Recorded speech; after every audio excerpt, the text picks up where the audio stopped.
President, I truly believe that with all the challenges that we have in the Middle East, that I finally see somebody that can take us across the finish line to bring stability, peace, and prosperity to all of us in the region. Very good. Very good. Thank you. King Abdullah, what do you think about the U.S. taking over the Gaza Strip? The President is looking at Egypt coming to present their plan. As I said, we will be in Saudi Arabia to discuss how we can work with the President and with the United States.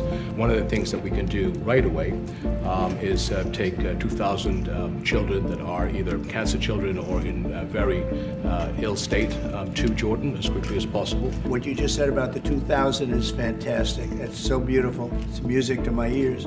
And is there a parcel of land in Jordan that you're willing to have Palestinians? I have to look at the best interests of my country. I think the President is very happy that we do this thing with 2,000 children as quickly as possible.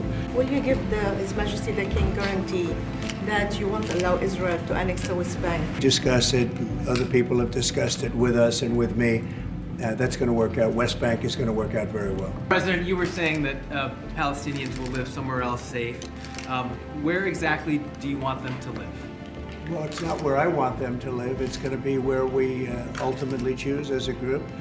And I believe we'll have a parcel of land in Jordan. I believe we'll have a parcel of land in Egypt. We may have someplace else. And with the United States being in control of that piece of land, a fairly large piece of land, you're going to have stability in the Middle East for the first time.